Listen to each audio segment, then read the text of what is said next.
So very quickly to introduce myself, I'm a researcher at the Leverhulme Center for the Future of Intelligence at the University of Cambridge. I'm also an affiliated lecturer in the Department of Computer Science at Cambridge. So actually this week on Thursday, I taught a group of master's students in AI ethics, computer science, and digital humanities on applying participatory design methods in AI development. And I have lots of thoughts about this, but today I will be focusing on something different. And specifically, I will be talking about how our team at Cambridge decided to leverage existing AI regulations, specifically the AI Act, to promote the kind of approaches that we are discussing collectively here today through the development of the high-risk EU AI Act Toolkit, about which I will tell you more in a second. But before, to make one thing clear, the AI Act does not prescribe participatory approaches to the development of AI. It only gestures towards the desirability of such approaches under Article 95, paragraph 2D. But what we decided to do is actually something that is quite marginal within the framework of the AI Act. We wanted to center that. So today I will try to show you how something that is sort of on the side of the act, something that is seen as only not as prescribed, we wanted to make clear that actually doing and including participation and participatory methods is fundamental to fulfilling all the other requirements of the act. Yeah, that is that is really weird formatting, but that's fine. That's fine. Anyway, so 2 words about HEAT. It's the result of a collaboration between our university team and a technology team based at Gamma, now part of Accenture. So we worked on this with a company, and if you're interested in the nature of this collaboration, I can spend time in the Q&A discussing how we worked and how we made sure that it was a balanced partnership. But anyway, two quick things about HEAT. One, it's supposed to help developers translate the requirements of the AI Act into development practice. So it's essentially a compliance tool in some ways. But more importantly for us, it's also trying to nudge developers to do more than just comply and essentially adopt a pro-justice approach to design and development, which in our interpretation includes foregrounding participatory design methods throughout development. All right, very quick acknowledgement of my team members, some of whom are here. Eleanor is here, Yulu is here, Dorian isn't here, but we are a pretty interdisciplinary team. Eleanor is a feminist ethics scholar. Yulu is an HCI, human computer interaction scholar. And so is Dorian, but we worked with a huge, so beyond working with the technology company, we also worked with a diverse group of advisors. And again, if you're interested in this process, I can say more about how we exactly decided to work with our advisors and what their role was in the process. But because I don't have much time, I need to sort of, so the other thing I thought I would mention before I show you how we center participatory design practices in our toolkit is that we are very critical of the toolkit format. So before we started working on the toolkit, I actually did this research, sort of scoping research on what is available and what the limitations of these available options are. Looking both at sort of mainstream, let's say, for the sake of the time, let's call them mainstream toolkits, so those adopted and developed by big technology companies. But I also looked at radical tools produced by, for instance, the feminist design collectives. And what I tried to sort of get out of this research is a sense of what is missing on the mainstream side and what could be learned from the sort of edgier, more radical side of design. And how we can learn from both of these sort of assemblages of tools so that we can produce something better with our team in Cambridge. There are a few slides on this research, but I'll skip that. If you're interested, please just read the ethical politics of design toolkits paper. It's so difficult to. Slides with us, Liga. Yes, I think they're already on. Yeah. So there, but really, this is to say that even though this is a toolkit, we are very critical of the toolkit format and the toolkitification of AI ethics work and what it does to actual ethical thinking and practice. So finally, something about our framework and where stakeholder engagement fits into that framework. So this is basically an illustration of the logic behind the toolkit, but also, oh yeah, 5 minutes is a lot of time actually. That's good. Okay. So here you should get a sense of the logic behind the workflow that we propose in the toolkit. So you could say that we depart from like a modular organization of development work that essentially the logic of self-contained modules of work where you start with design ideation, then you move to development, then training, and essentially then maybe you start thinking about governance. We wanted to make clear that while there is a sense of direction, so you do have to start thinking about principles, and then eventually you maybe move on to monitoring, evaluation, and care. But what we wanted to make sure is clear to our users is actually that this is in many ways an ongoing and circular process. So it's not a matter of just ticking boxes and moving through. So, and as you can see here, actually, stakeholder engagement is central to that process. So what we make our users do is, for instance, when they're in space 2, focus on risk, on impact, risk, and mitigation, on development of mitigation strategies. What we say is, if you want to do this well, you actually need to go to space 3, stakeholder engagement, and engage with specific groups of people who might help you identify the kinds of risks that you wouldn't become aware of yourself or with just your team members. The same for data governance. This is also, so basically, this is how we make stakeholder engagement central to the process. We just link users from these various other points in the toolkit to the central element of stakeholder engagement. And very quickly, what do we ask them to do in that space of stakeholder engagement? Well, first we help them identify stakeholders, which is a pretty difficult task, as probably everyone here is aware of. So we provide some guidelines on this, and most importantly, we then also help them develop ethical, power-sensitive, and non-extractive ways of engaging with these stakeholders, understood very broadly. We provide some specific guidelines. We make clear that participants in any kind of engagement should be their involvement should be treated as work or as labor and also paid because of this. We also link them to some of the best resources that are out there. I think this is one of the best examples in terms of state-of-the-art approaches to participatory design methods.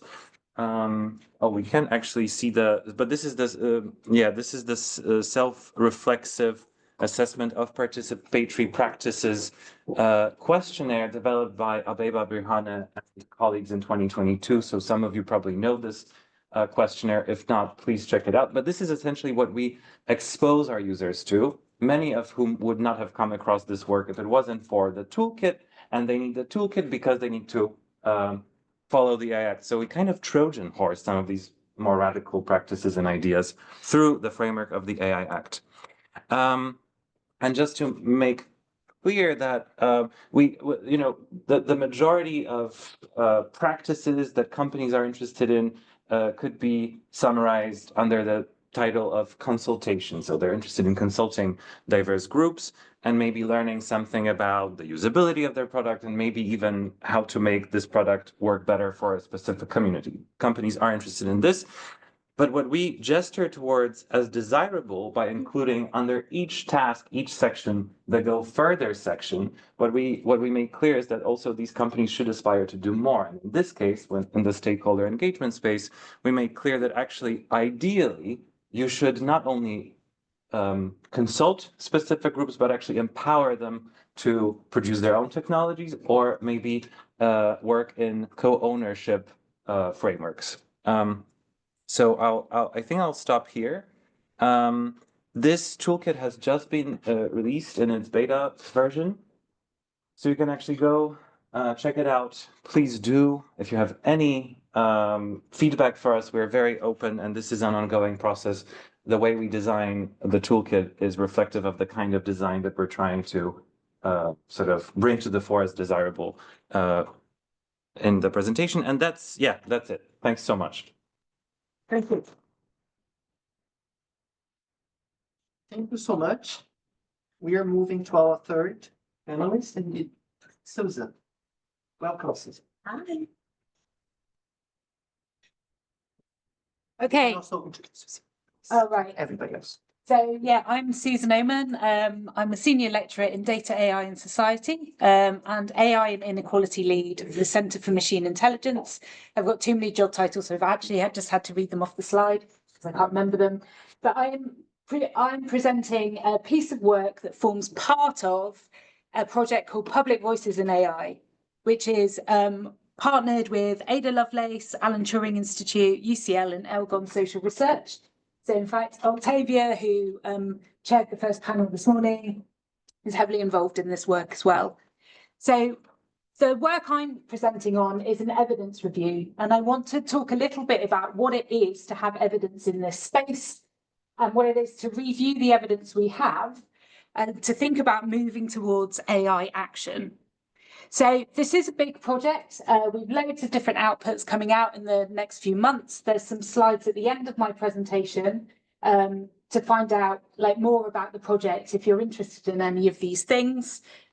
But we identified 3 groupings, crudely, of target beneficiaries. So first of all, we are interested in influencing AI researchers, developers, and the policy community who are not yet committed to responsible AI, as well as stakeholders who are committed to responsible AI. And also we want to benefit the general public or publics, especially those most negatively affected and underrepresented in this space. So why an evidence review? Well, basically I want to argue that it's important for quality and assurance. And what I mean by that is to assess the quality of the evidence that's being used in this space, but also to assure inclusion. And actually what you'll find when you see systematic reviews is often the way that it reviews quality ignores inclusion questions. So there's a whole bunch of research that exists in the space on what the public think or how they've experienced AI. But what there isn't is a mapping of the differences across these research. So there's, as we know, a whole bunch of contention across different methods, frameworks, theories, politics of participation and inclusion, without necessarily mapping what that looks like across the space. We also know that not just in the AI space, but in research in general, not all research is good. We know that. We also know that it's not all very good at being useful to policymakers or AI developers and deployers. We also know that not all evidence, not just about AI, assures inclusion specifically, or especially of marginalised populations. But what we do know as a result of one of the surveys that's come out of the Public Voices in AI project is that AI researchers claim that they want AI to reflect human values, but they're also prepared to admit they never look at social science research. So we've got a lot of work to do to kind of understand what the evidence really is and then get it to the people who need it most. So what we've been asking some questions on this part of the project in terms of who's doing the research, how is it being done, why is it being done, which research makes good evidence and how does that affect what we know? What are the gaps in the research? Like who is being asked questions and who isn't? Is it about AI in general or is it specific systems or domains? And then how are inequalities incorporated into the way that a research project is designed? And how successful are these inclusion strategies? So Sarah Cannizzaro, who's the research associate on the project, has developed a database with 350 pieces of evidence, and all of these pieces of evidence kind of consider public experiences, understanding, perceptions of, and so on, of AI. And we've gone about categorizing who is doing the research, how are they doing it, why are they doing it, what are their motivations, can we find out where the money's coming from? And then who are the people that are being asked? Crucially, are certain populations being asked about certain technologies in certain ways? And again, what's missing. So what we found, and we haven't got quite as many findings as I might have hoped for today, but what we found is that luckily research claiming that people aren't concerned is rare, but what you do have are like large-scale representative national surveys that do claim the majority of the population is not concerned with AI at all. And in fact, this piece of research goes on to say ethical issues are voiced by only a small subset of citizens, and basically no one cares about fates. Now, concern as a headline finding is foregrounded less than expected. So we expected there to be lots of research that would interrogate why people are or are not concerned. But actually that's less the case in our 350 sample than we would have imagined. So there's a whole bunch of reasons why this is. Sometimes it's because it's to do with the way that people are presenting their findings. So quite often, researchers are choosing to talk about awareness or knowledge in a way that's reported quite neutrally, rather than naturally, neutrally. So kind of removing levels of concern or like affectivity at all. There's also a tendency to report ambivalence across a population. So there's a tendency to say people aren't sure, because you're homogenizing a population rather than saying half of the population really hates it and half of it loves it. So it lacks nuancing in its reporting. There's also a tendency, which is really common in survey design, to make different issues, you compare different issues against each other to understand how important people think things are. So some examples might put AI in comparison to child sexual abuse. So that's not necessarily a bad survey question in terms of understanding how people value AI as a social issue. But when you're profiling that as your headline result, then obviously people are always going to pick child sexual abuse is the worst thing. And then there's this issue of the way that people privilege their findings when they're reporting them. So there's a tendency in some of the research that isn't foregrounding concern to talk about the positive aspects of AI in its reporting, or to report primarily on white male middle-class perspectives who obviously are happier with AI, according to the evidence. So but what about the who in these questions that I've talked about? So very loosely, we've grouped together the idea that there's a whole bunch of research happening from the opportunity advocates, pushing for technology acceptance models. How can we make people trust this more? How can we make people want to accept this more? And then we have a whole bunch of research happening from the concerned critics, whose focus is to really identify how harmful people think AI is. Whereas in the middle, you still have a whole bunch of people who are possibly flip-flopping between the two things. And really their perceptions and their attitudes aren't necessarily static. They're often dynamic, moving between the two. So obviously we know instinctively, most of us in this room, and it's playing out in some of the evidence, that demographic traits explain the most variance in people's comfort with AI. And so it is important to think, to start to map who is being researched in this space. For diverse publics or marginalized populations, or however we want to frame the people who are least included in this space, how can we help them feel represented, and how can we stop research in this space misrepresenting them?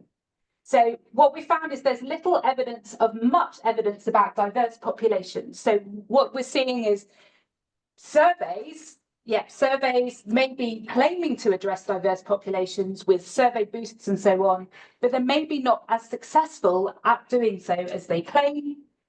When we are seeing examples of inclusion, quite often they're instrumental targeting of specific marginalized groups to push them towards suggesting acceptance of specific models. And sometimes you can see some quite poor modeling of demographic data to try and map demographic traits against people's perceptions that don't necessarily play out methodologically. So to pick up on the EU AI Act one more time, Article 4 asks, it addresses the providers and deployers of AI systems, saying that they must ensure that all staff are more aware of the populations affected by AI.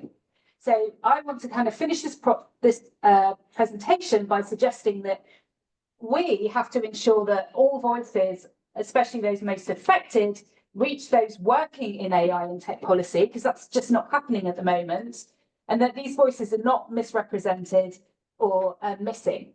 So thank you very much. And if you're wondering, the amazing anime and illustrations are by someone called Kitty McEwen. So thank you very much. Thank you, Susan, for the amazing presentation. And we are going to our last panelist now, Duncan. Yes, and presented with Victoria. Wonderful, wonderful. Welcome, Victoria. Hi, sorry, I couldn't get up again. We got lost. It happens. It happens. So you can introduce yourselves. I'm gonna just yell on that because my leg's telling me.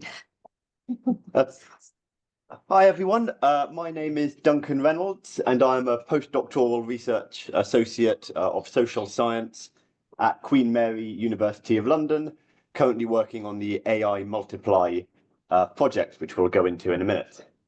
And I'm Victoria Bartle. I'm a public contributor and I'm the co-PPI lead on this project, and my co-lead is at the back there, Olivia. So we're here to talk to you about our early career researcher sessions today. So for me, when I first became involved in public involvement in healthcare research, I basically rewrote a lot of plain English summaries and reviewed lots of funding applications to see if the projects would help people.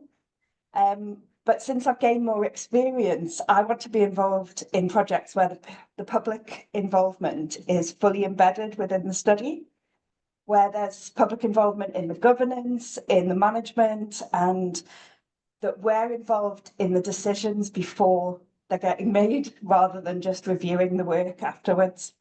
So in AI Multiply, we've really had the opportunity to do that.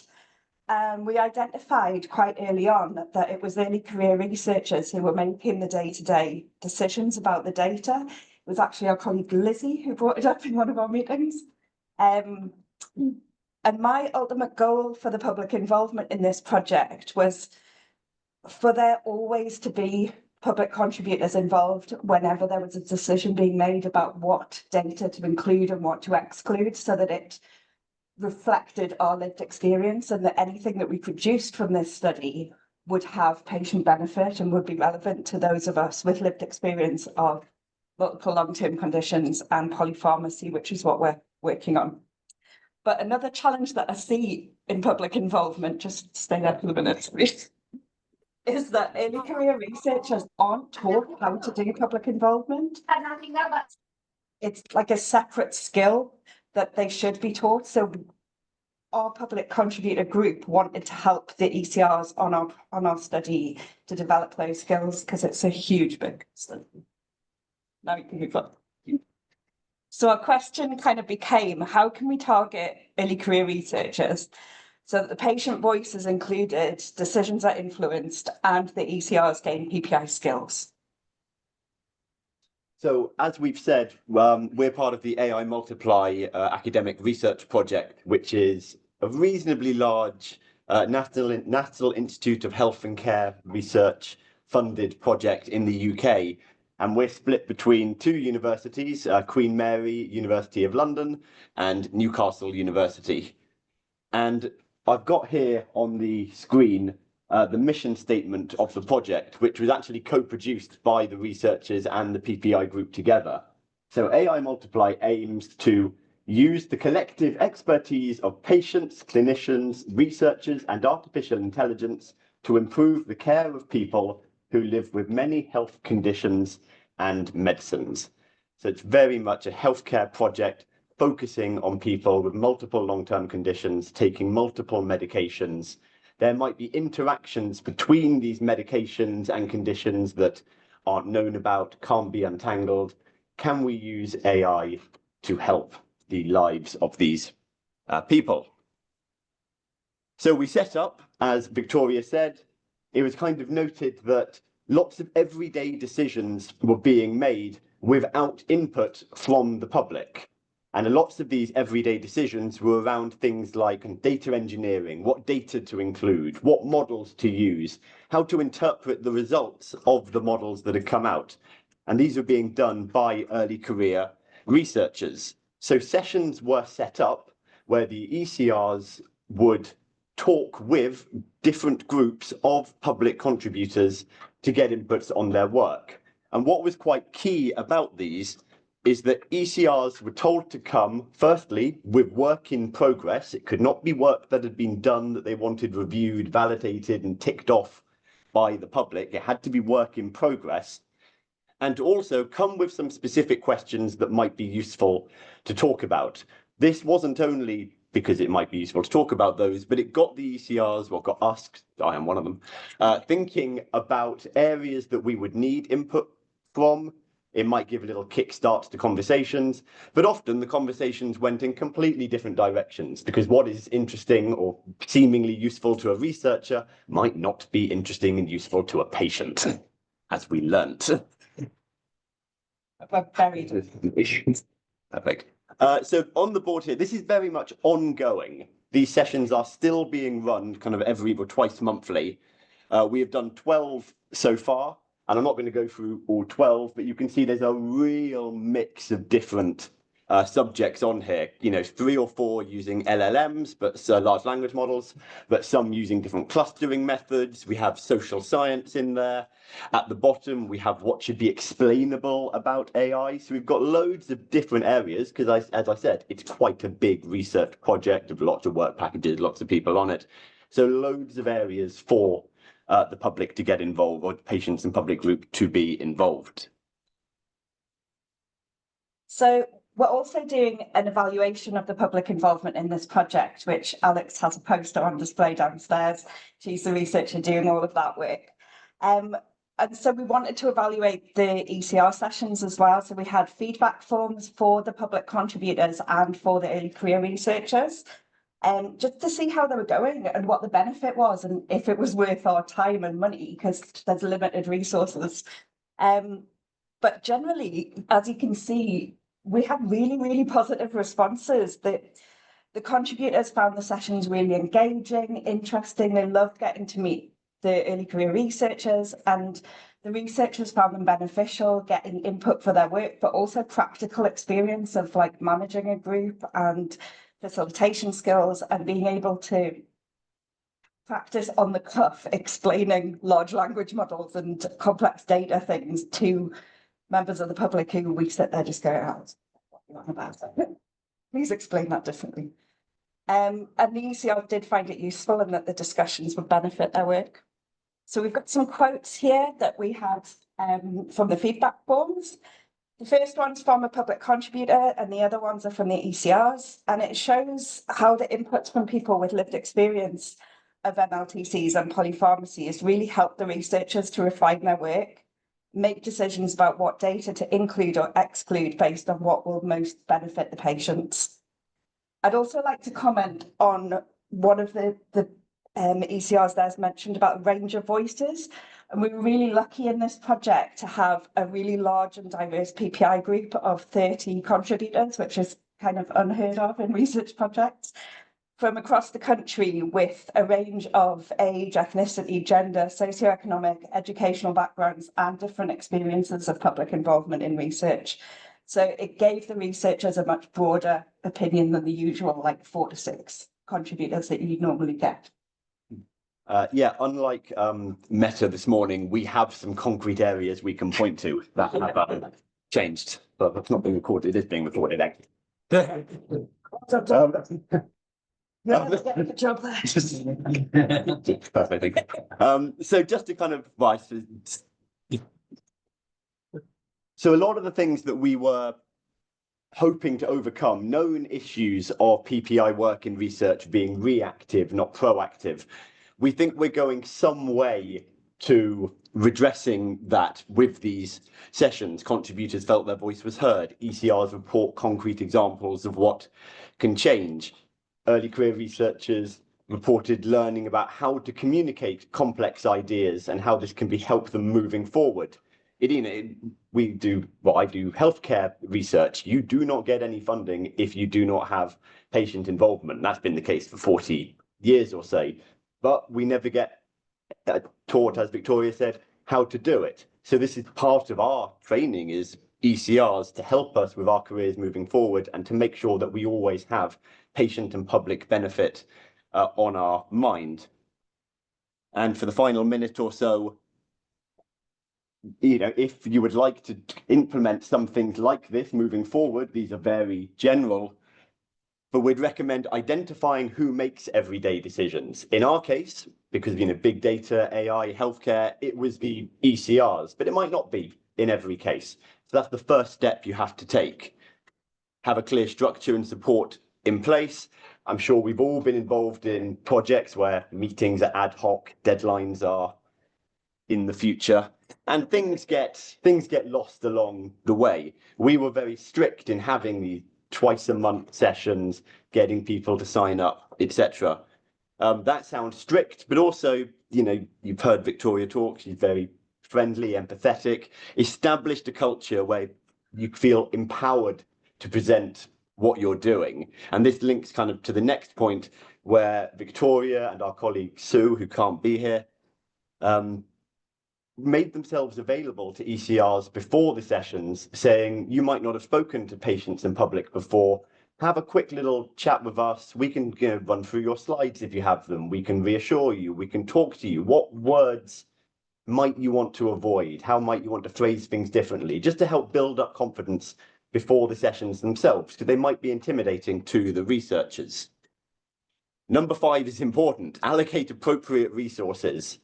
The project we're on is potentially unusual in that 10% of the overall budget was allocated for PPIE, which is fairly large, I'm given to understand, in these things. And we had a lot of support from the work package leads and the principal investigators to basically for the PPI group to run and do what they thought would be beneficial. So try and build in the support, build in the money, because paying contributors for their time is not always cheap when you want to have good engagement, constant engagement, lots of it all of the time.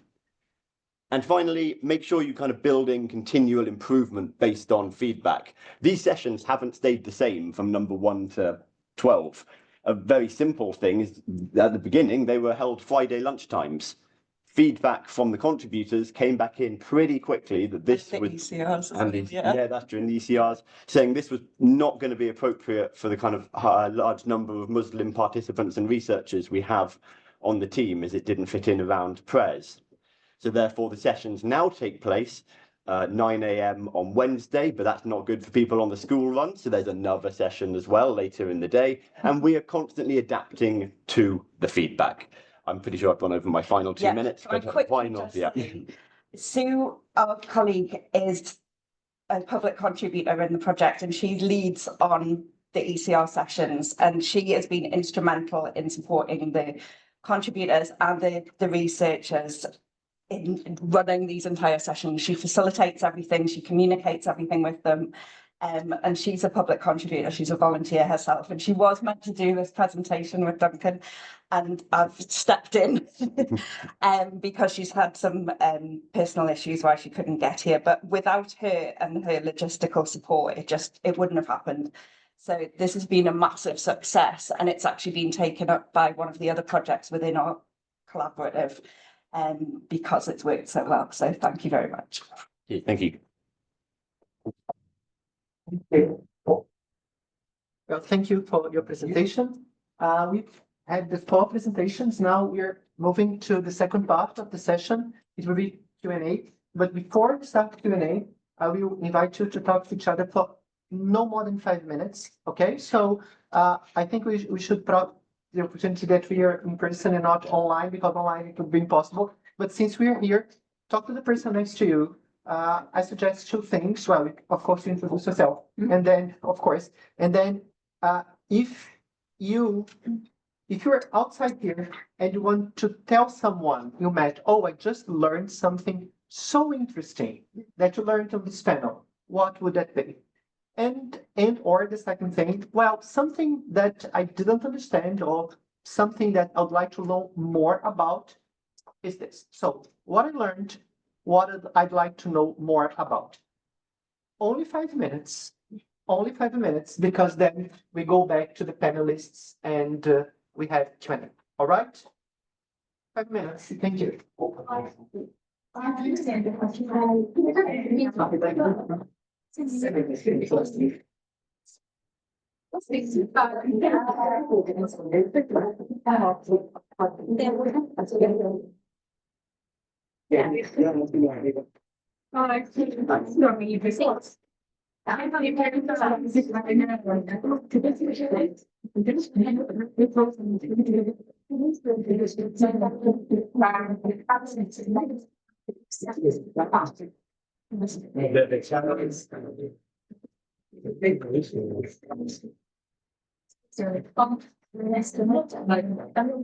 originally from Brazil, but I'm living in Brussels, gathering my PhD.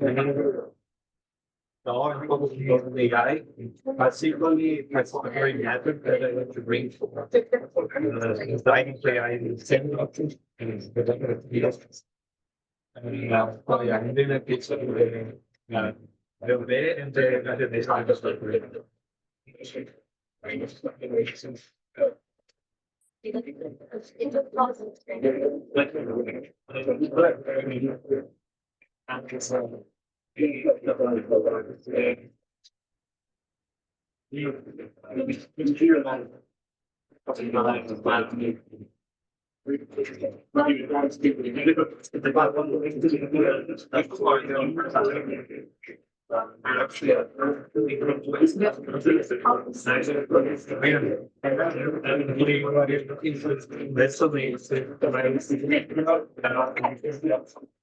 One strategy that I use in my research, I look at the AI, right?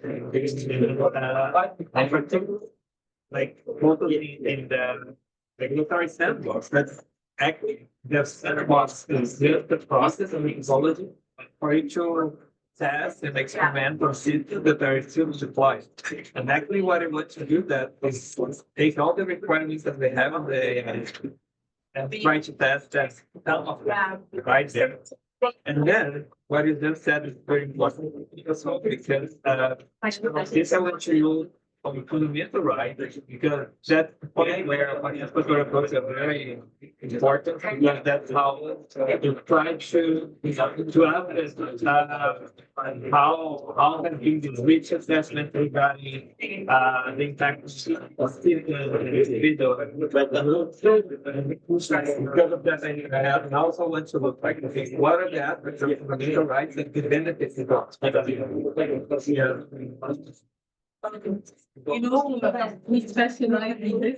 I will not explain the thing that's my name. These my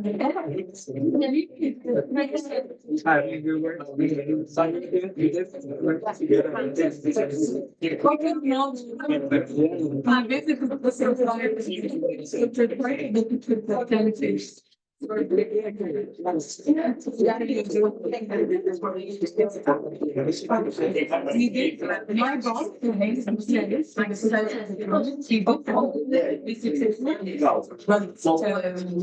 now we're saying that we're including another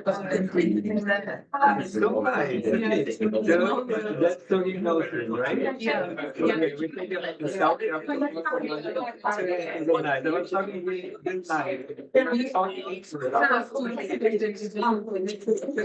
the Yes. What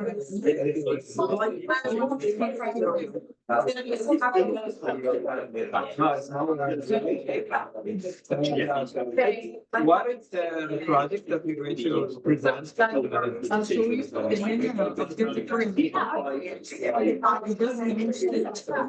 It's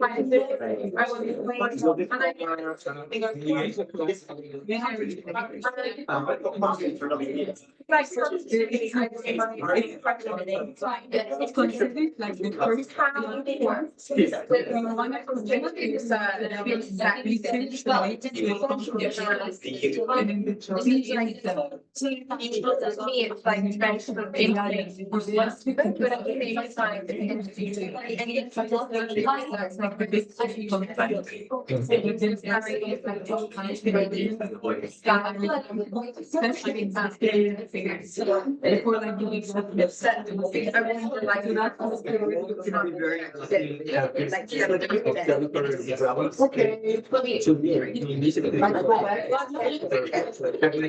I know it never works because people now want to talk.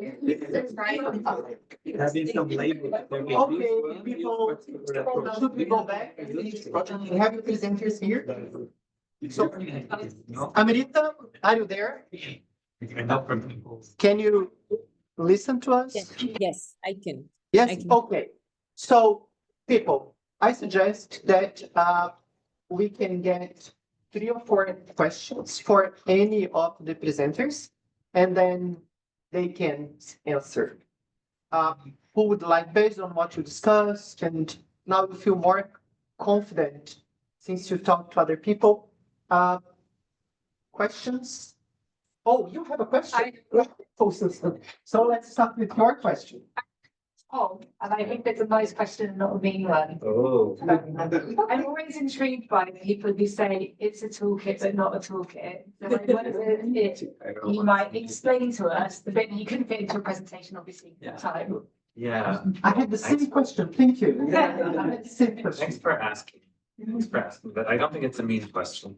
I think what I was trying to say was that the toolkit format implies reduction of ethical thinking, and that reduction, the politics of that reduction, is something that we wanted to pay attention to while thinking about the format that we want to propose. So the paper that I mentioned is very critical of the toolkit format. And precisely for the reasons that I just heard towards, like reduction. But not only that, and yeah, I will not go into the reasons because I think we agree, probably most of us agree that there is something problematic with toolkitification, precisely because very often it implies simplification, but also universalization. So there's like this process that you can adopt everywhere, and whoever adopts it, it should work for that person or the team or in whichever location. So we were very aware of these issues, and there were, you always, and there's one other thing that I think is mental. Let us know which subnet format, which is that it's a negotiation and there is a tension. And actually, sometimes these tensions, when we introduce toolkits or checklists, sort of disappear from view. We wanted to bring these to the fore. And so what I was trying to describe, but probably wasn't very clear, was that the notion that we make users go back to these spaces throughout development, so that they never really end up with a sense of, okay, like this is done, this is good, we ticked off all the boxes, and we can say that this is an ethically designed product. So that's one of the strategies that we just, and this is, this is not perfect, and this is always a negotiation. There's always what's the word, a compromise. Design, to me, in terms of like theorizing design, is always a form of compromise. So this is how we compromise between giving users of this toolkit a sense of progression and also a sense of order, without necessarily making it seem like the process at play could be simplified or its complexity reduced just to make it easier to bear with, because also working on justice, participation, inclusion is difficult work, very often done by the people who experience the results of discrimination more. Those happen. So anyway, I don't know if it responds to your question, but I guess this is really to say that even though we call it a toolkit, it's more of a marketing device, really, because what it is really is sort of like a meta ethics of design framework that helps people think about various stages through specific tools, specific questions, specific methodologies. but it doesn't imply simplicity. Kind of. That's how It's we- not the best. Yeah, even if we still need to convince, and this is also important, we want to convince users that this is something that will make this work easier, because in the end, thinking about fundamental rights and values, which is something that the EU AI gestures, kind of prescribes for deployers, right? Like thinking about dignity, human dignity. What does it mean for a deployer of a specific? Anyway, I hope that responds to your question. Great. Other questions? Yes, please. Can be follow up on as a follow up? It's just because I was curious since the name is Toolkit for now, so I'll keep on that. Since you developed this framework, do you have plans for future stages, like to try to test an instance of implementing that, so you can see, okay, what works, what may not work so well, also to fine tune, because I think this could be very relevant for this kind of research to develop. Yeah, no, absolutely. Long story short, yes, so this was already tested with a few teams, both big and small, but very initial user research. And obviously the toolkit was in some sense co-designed with a technology team at this Italian company on Magamma, now part of Accenture, which was an interesting thing that happened to us while we were developing. So this small company that we decided to work with got acquired by Accenture, and then that led to a whole process of renegotiating the goals and realigning our objectives, which was interesting. And by the way, I should say that there is another paper that is coming out that makes this process again visible, where we actually reflect on the negotiation at play and all that. But thank you for the question. I should just say that I feel like I was sort of, compared with the other presentations, I was pitching a product. These questions, but really, I mean, this is not a question, but more of a comment that I loved the other presentations, because you very concretely illustrate why this work is difficult. You go into the details of what this kind of work entails, which is not something I managed to do in my short pitch, essentially. But I mean, both of, because you point to the difficulty, especially like in terms of the process, right? So actually, I do have a question. Can I ask a question? Of course. I'm wondering. It's been about inclusion. Everybody here. No, I don't. Yeah, after that, I'll shut up. But I guess my question would be about what guided your choices in terms of, the process that you adopted. Was it just, did you read about how to do it well, or was it just intuitive?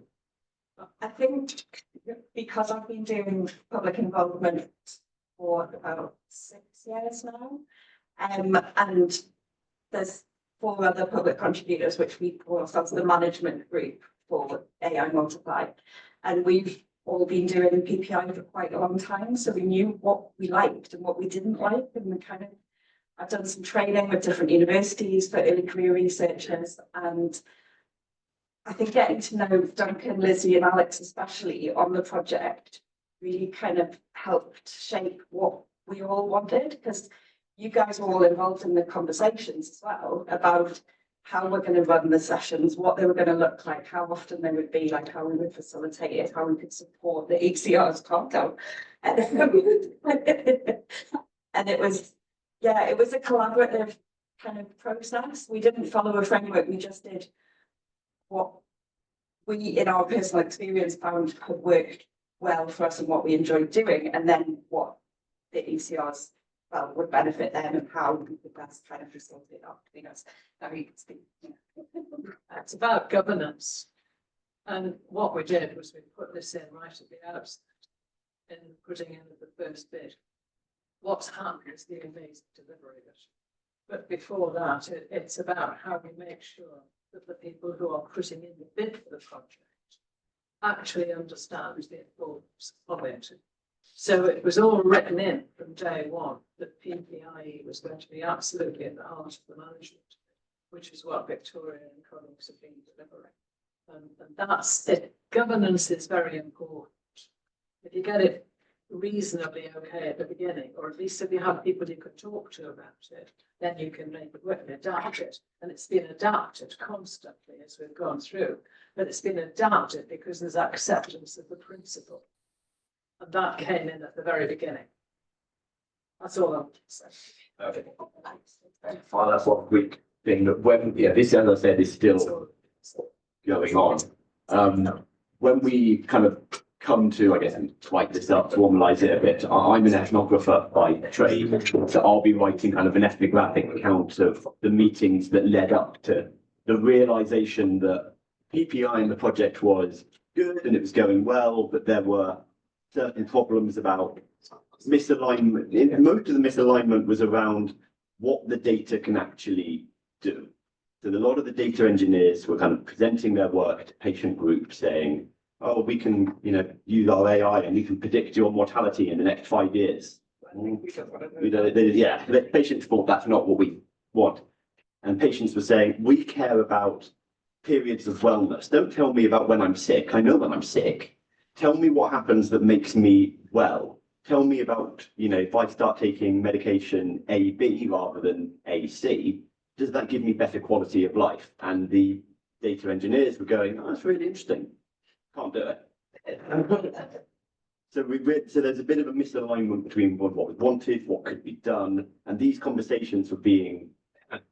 And there was kind of a realization that, okay, if there's some misalignment on these big overall goals, can we instead, or can the patient group have an impact on some kind of decisions where they can have an impact? And that's where targeting of the ECRs came in. Everyday decisions can be understood, can be targeted. And whenever I get to writing it up, it'll be a beautiful story. So sorry, a greedy follow-up question.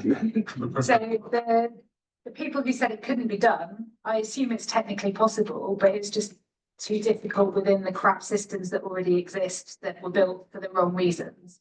I would assume Data doesn't exist.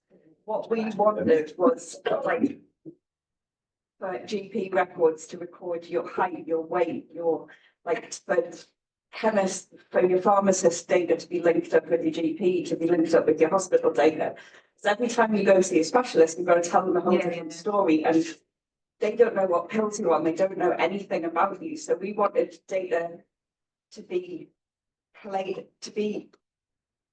accessible, but they don't record the stuff that's important to us. So it's a whole big data problem within the NHS generally. That was where we came across problems, because they just don't record the stuff that's important to us, and things aren't linked. Yeah, the system. In a way, I think you responded. My question was about this book of misalignment. It was because of the. My reading of it was because, what was important to patients, being well, isn't something that you're going to have in your GP or your doctor's record. We can't just use as, oh, didn't go to the GP as if for you are not sick. That's not how it works. So, but because you're not going to the GP, you don't go when you're fine. You don't go to say things are great today. So there is no way of recording periods of wellness. And that's the problem. That's what people wanted to know, what makes me well, but it wasn't seen as possible in the data for the people managing it. Pain scores aren't captured in every session of chronic pain. Quality of life isn't something measured and documented in GP records, so it's not there. It really should be. We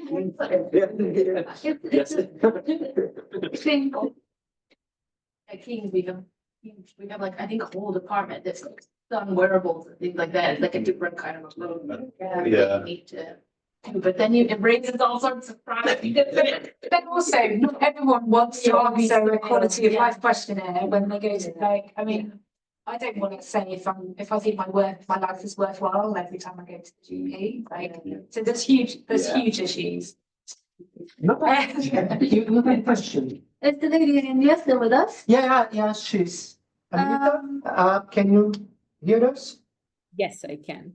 Okay, great. Hi, thank you so much for your presentation. Yes. I was wondering on this changed with the sense that you talked about with the medical professionals, that they are sort of scared that AI will take their jobs and that technology will replace them. To start with, I would like to know how you collected that data, because it's very difficult when people fear something. How do they express that, or what are the questions that you ask to understand where they are coming from or how they approach technology? Sure. Thank you so much for the question. I didn't get the name, but yeah, I'm actually going to also send over the paper in the link where we have detailed the methodology in a lot more detail. So we used a survey instrument where we used a bunch of different approaches. We had close to 50 questions.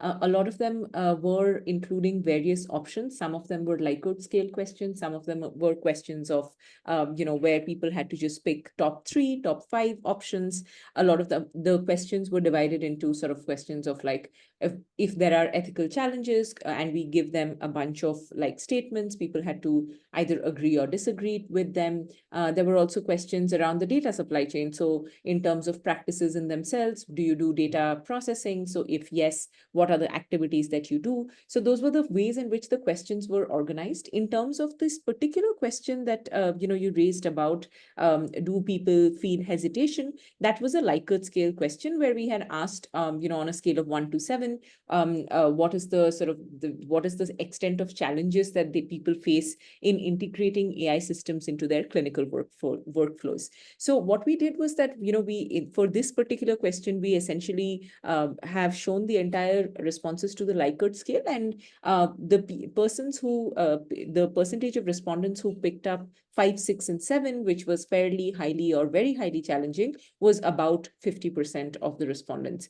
So that's kind of how we went about collecting the data. Understandably, there are some limitations with the data collection, given that the sampling in itself was not, something that we could have understood, because there is very little information in the public domain around where AI is being deployed in healthcare systems in India today. It's fairly limited. A lot of the AI deployment right now is in R&D in medical institutions and in sort of research and development centers.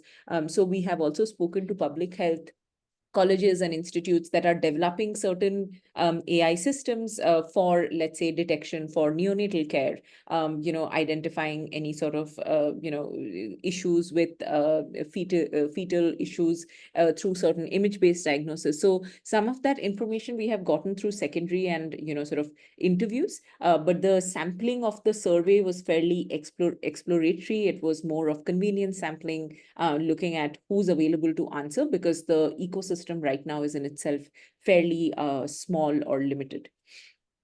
I don't know if that answers your questions, but I'm happy to take any follow-ups on the methods and also share the report, which has laid out the methodology in greater detail. We also had an IRB. We went through an institutional review board with an external party, where we detailed out all of the ways in which we're collecting data, the storage of data, the sort of ethical questions that the data collection will raise, and all of that as well. Thank you. Okay. Great. Questions? Are you sure? Okay, so yeah, first. It was something that we were talking a little bit about in our discussion. I was wondering, with the public voices AI, do you also look at, because there's so much research in the space, there's so many surveys about opinions, do you also look at anything that is longitudinal, for example? Like, you also kind of evaluating if people capture data at different time points, because that's a positive, maybe change your opinions. I was wondering if that's something you capture in your. Yeah, I mean, also just to ask just a tiny technical one, like, where is this evidence from? Like, is it all English? No, sorry, it's global. Yeah, but there are differences, obviously, in representation of who's doing the research. And predominantly, it's happening in the United States. That's what's ended up in the evidence base that we're looking at. But of course, depending on the methods that you use to finance the research, we would have got different evidence in the evidence base. Yeah, some of the surveys are longitudinal, and yes. So I think what's interesting is if you follow a survey over time, you'll see that Well, one, it's quite difficult for AI surveys to be properly longitudinal because we have to keep changing the questions slightly. Because it's such a dynamic space, but also we've moved from caring more about AI literacy, whether it's awareness or understanding or knowledge, into being more about like, are you scared? Are you excited? So we're moving more from this kind of knowledge and understanding into these kind of emotional responses. So even surveys which could claim to be longitudinal probably have changed their wordings of their questions slightly. And also when you're looking at specific systems, like 5 years ago, everyone was talking about autonomous vehicles, whereas now everyone's talking about AI as a more general imaginary, or like the systems that we're thinking of are quite different. There's also been a movement, which I think is a good thing, of moving away from talking about systems to move to talking about contexts. So like everyone always uses the example of, will AI help cure cancer faster? So instead of thinking about like the specifics of the technology within the system and explaining that transparently, it's more about how do you feel about your healthcare data being used in this way? So yes and no. How come it's moved from literacy to emotional? Because I think, well, one, more people know about AI now than they did 6 or 7 years ago, and they know about it differently. Like it's in the news every single day at the moment, whether that's positively or negatively. And I also think that the level of awareness has moved away from being, is it all just Terminator? So, like, yeah, it's more important that we're asking more nuanced questions than do you know what AI is, or do you think you know what it is? When you're measuring public sentiment towards the emerging technologies like AI, so to what extent do you think that the general public see something like AI as just a proxy for technological advancement rather than the thinking of itself? I think they do, some do and some don't. And again, I think that's why it's quite important to, if you're doing a survey about how people feel about AI, rather than there being a couple of questions about AI and then another kind of battery of questions. That it's important to think about the systems and the data they use, the contexts, the people involved. So another project that I was on was called Living with Data. And one thing, like one of our nicer findings, is the amount of people who, in order for them to kind of understand this abstract idea of personal data use, they actually imagined social contexts with people who were like less fortunate than they were. So, you know, you had people in interviews and even in through text fields and surveys going, well, what about, you know, the single mother who's like trying to claim child benefit, or what about needing your blue badge in order a disabled parking spot system in the UK, sorry, you know, in order to park. So they were putting themselves in the position of other people. So yeah, it's not just imagining context, it's imagining how people interact with them. So I don't think I've answered your question, so we might off on a tangent, but yeah. Did it answer your question? Kind of broadly, it's just the way that we discuss AI, right? Like the use of data, but like there's an interface element to it, which is the public as well. So if you ask someone, for example, you know, like how do you feel about AI advancements in healthcare screening? Well, how do you know in its scale do the public perceive that as well? Because it's not just the AI of like the model that's underpinning it and driving it, it's like the technology that you're using to apply it, manufacture it and deliver it, and that's this as well. So I'm just curious as to, like, when we're talking in the broad generalities of who was positive and who was optimistic, just to understand it, like, to what extent are they optimistic or pessimistic about technological advancement in general? And are we talking about AI as a substitute for some of those things that are just happening? And how do we distinguish between that when we talk to them and they report back? So yes, absolutely. I do think it's a proxy, and it's about, it goes back to method, doesn't it? But you've got to spend a long time with people to kind of get to the point where they're able to understand what you're asking them. So again, that's why participatory methods and spending time with communities that you already know is a better way to have this nuanced understanding, rather than like me standing up in 1 minute and saying everyone hates it or everyone loves it and that's it, end of the story. I had something else to say, but it's fallen out my head, sorry. I would like to add something on Just a second, because Amrita raised her hand. So Marita, would you like to? I just wanted to comment on this conversation because in my previous role, I was at the Capgemini Research Institute where we've done a lot of sort of user studies trying to understand perception of technology and AI. What we, at that point, generative AI was not, I think in the last 3-4 years since the use of generative AI is when users or the end consumers actually even understanding or aware of like the use of AI. A lot of times when we used to study back, 5-7 years back when we did user studies for AI, the perception was that if it's good AI, it's opaque, that the end user actually is not aware that there is a system that is either being used for credit scoring or recommendation engines or, optimizing, shelf in a retail space. But I think I think at least in India, a lot of the studies that we've seen, although in Capgemini, we did a lot more global studies, there's a lot of optimism for technology. Most recently, last year at CIS, we tried to understand whether just end users believe that AI has any negative climate impacts. And generally, the perception was very positive that, AI only has mostly good effects and very limited sort of negative impacts, even when it comes to environment or harms and some such. So I do think the perception bit on AI outside of generative AI is hard to perceive because a lot of times that's also a problem of the AI systems in themselves, that often users don't know, that their credit scores have been determined by an AI system or it's being used in recruitment and so on. So yeah, I just wanted to come in on that.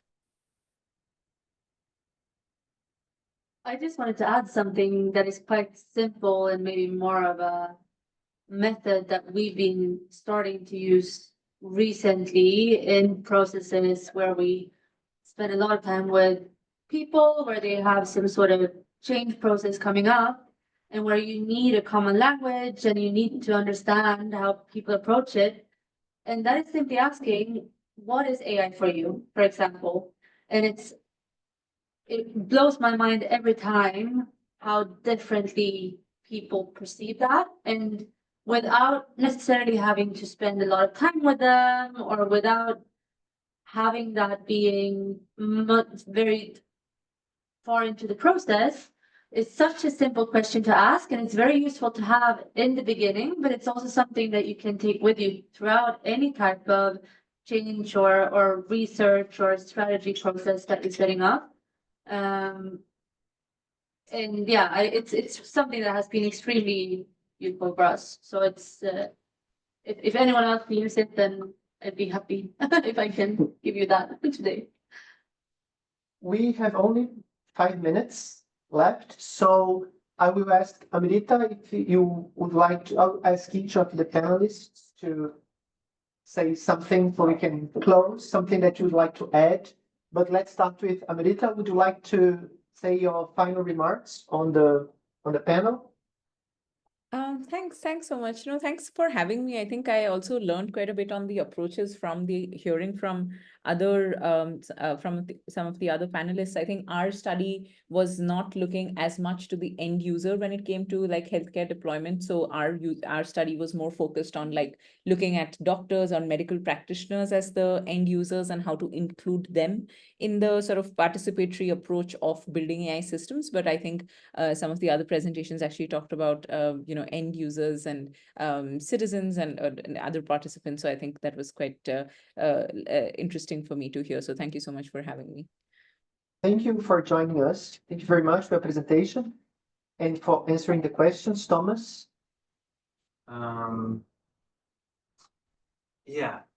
Like a very loose thought on AI literacy in relation to participatory methodologies and AI, not the Article 4 of the EU AI literacy, because that really does focus on the deployers and making sure that the users use or deploy AI, how to use it effectively and responsibly. But more broadly, this pressure that we can feel, I think, collectively for non-specialists or people who are actually not interested in AI, who don't work in AI, to educate themselves in AI. One, because there is this pressure, if you don't know about AI, someone will take your job, right? So I guess what I'm trying to say is that I'm wondering to what extent these participatory methodologies that we are discussing today relate to this problematic version of AI literacy, where people are pushed to educate themselves because they feel like they might be replaced or otherwise left behind, and whether we should create a system where people feel more and more and more pressured to educate and themselves and to get more and more involved, which is actually maybe we don't want to overburden the public. Basically, I guess that's my very thought. You, Susan? Oh, I can't think of anything to say. Yeah, I suppose thinking there was a pressure towards statification for people working in organisations. I'm just going to riff off you rather than come up with my own thing. Like 5 to 10 years ago, and now it's a pressure towards being like AI enabled in some way. And that yes, it isn't just a general public that happens outside of organisations. The policy is happening at, or organisational stuff's happening at. It's the people working within organisations who are grappling with what is responsible AI. Oh, we've got to make a policy up from nowhere. Oh my God, what are we going to do? Oh, I know, let's Google it. Oh God, there's like 10,000 frameworks that came out yesterday on LinkedIn. Which one do we pick? So I do think you're right that the pressure towards being AI enabled is not really helping. And neither is the pressure to do research on AI. Like the space is like so saturated now. So I think it's very hard to find good examples, good toolkits or non-toolkits, and good evidence to kind of help you do your practice like properly, like no matter how much degree of AI enabled it is. You, Duncan and Victoria. Oh, Victoria, Duncan. I'll say something quick. My takeaway from working on this project, because I do a lot of other healthcare projects not based on AI, just in the UK, the data just is not linked together. It doesn't speak to each other. One doctor will record depression as a 10 and one will record it as being 15. Like there's codes for everything and not everybody uses the same codes, and it trying to wrangle the data. We've got this one data wrangler at Newcastle University who's awesome. But he's like, everybody records things in different ways and none of the systems are connected and nothing talks to each other and they're not even compatible with each other. And if we could sort out all of that in the UK, we can get AI to actually help us. I have no clue how AI could help me with my long-term conditions and polypharmacy, and I'm so integrated in this project and I love it. I think it's amazing. But if we haven't got data to support it yet, and I just think that's it's so frustrating. Yeah. So I'm going to sort the data out. That's my thing. And we wouldn't have understood half of these problems with the data if we hadn't had early involvement of public and patients in the project. So if you're ever involved in developing AI in any setting, before you've made a single decision, get people involved. Yeah. Exactly. Well, thank you so much for everybody who was here presenting or listening. It was very good. I hope you enjoyed it as much as I did. See you around.